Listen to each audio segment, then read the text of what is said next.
గురువుగారు చెప్పబోయే క్లాసును అందరూ కూడా డిస్క్రిప్షన్ బాక్స్లో చూడండి. వాసరః అంటే దినము, తెలుగులో వారము. వారానికి ఎన్ని రోజులు, దినం అన్నమాట. వాసరః అంటే రోజు. సప్తవాసరాః అంటే 7 రోజులు.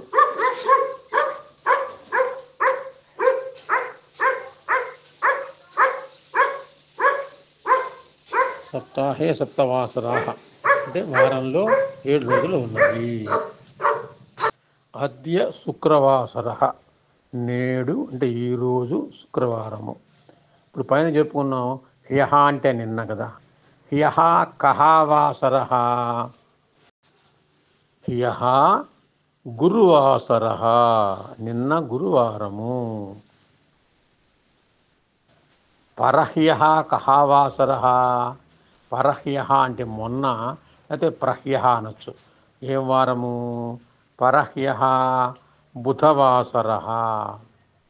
ప్రపరహ్యః కః వాసరః అటు మొన్న ఏం రోజు? పరపరహ్యః మంగళవాసరః.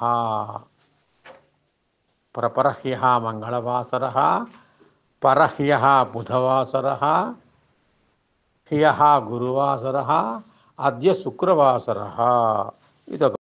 శ్వః కః వాసరః అంటే రేపు ఏం రోజు, ఏం తేదీ, ఏ రోజు, ఏ దినము.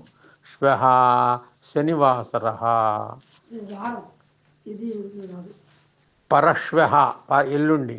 పరశ్వః కః వాసరః, పరశ్వః ఎల్లుండి ఆదివాసరః.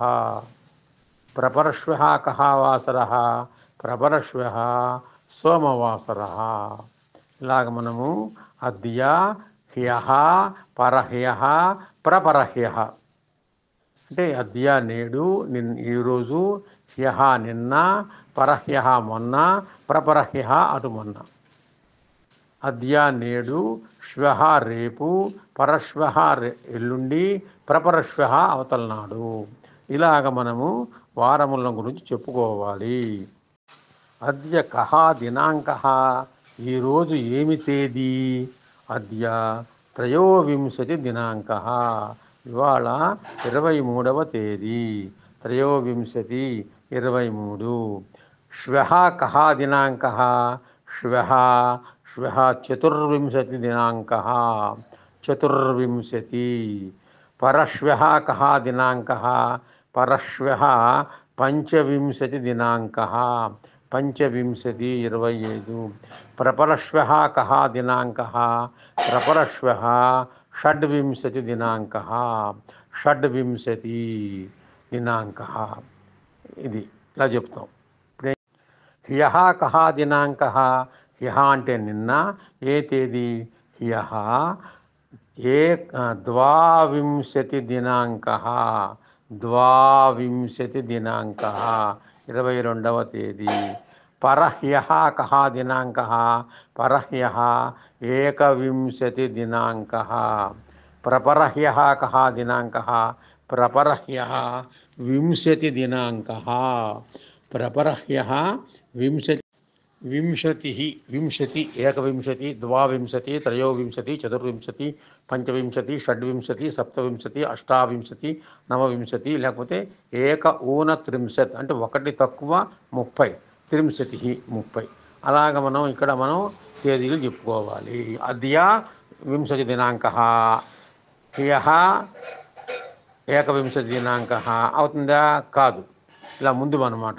ఇప్పుడు ఏం చేయాలి మనం ఇందులోనూ? అద్య కః దినాంకః ఇవాళ ఏం రోజు? అద్య త్రయోవింశతి దినాంకః ఇవాళ 23వ తేదీ. హ్యః ద్వావింశతి దినాంకః. పరహ్యః ఏకవింశతి, ప్రపరహ్యః వింశతి. శ్వః చతుర్వింశతి, పరశ్వః పంచవింశతి, ప్రపరశ్వః షడ్వింశతి. 1 2 3 4 5 6 7 అలాగనమాట. ఇలాగా దినాంకం కూడా చెప్పుకోవాలి. అద్య కా తిథి?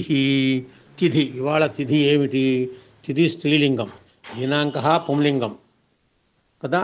అలాగే వాసరః పుంలింగం కాబట్టి కహ అని వచ్చినాయి. ఇక్కడ కా అని వచ్చింది. అద్య కా తిథి, ఇవాళ ఏ తిథి అంటే అద్య. ఇవాళ తిథి ఏంటి? ఇవాళ తిథి ఏంటి దేవి? అద్య కా తిథి? అద్య అద్య డిసెంబరు, ఆగస్టు. అద్య కా తిథి? తిథి అద్య చతుర్థీ తిథి. చతుర్థి అంటే చవితి అన్నమాట. అద్య చతుర్థీ తిథి. హ్యః కా తిథి? హ్యః తృతీయా తిథి. తదియన్ తృతీయ అంటాం. హ్యః తృతీయా తిథి. పరహ్యః కా తిథి? పరహ్యః ద్వితీయా తిథి. ద్వితీయ అంటే విద్య. ప్రపరహ్యః కా తిథి? ప్రపరహ్యః ప్రతిపత్ తిథి. ప్రతిపత్ అంటే పాడ్యము. ప్రతిపత్ తిథి.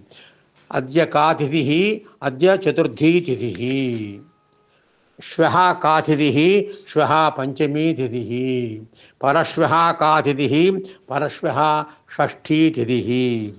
ప్రపరశ్వః కా తిథి? పరశ్వః సప్తమీ తిథి. ఇలాగా తిథులు కూడా మనం చెప్పుకోవాలి. దీనంతటినీ రాసుకుంటే ప్రశ్నల రూపంలో ప్రతిదీ మీరు రాసుకుంటే మీకు బోళంత విషయం వస్తాయి. ఇవాళ, నిన్న, మొన్న ఇవన్నీ కూడా పూర్తి చేయండి. స్వస్తి. శ్రీ గురుభ్యో నమః. శుభ్రంగా రాయండి. నేర్చుకుందామా సంస్కృతం అనే యూట్యూబ్ ఛానల్ని లైక్ చేయండి, షేర్ చేయండి, సబ్స్క్రైబ్ చేయండి.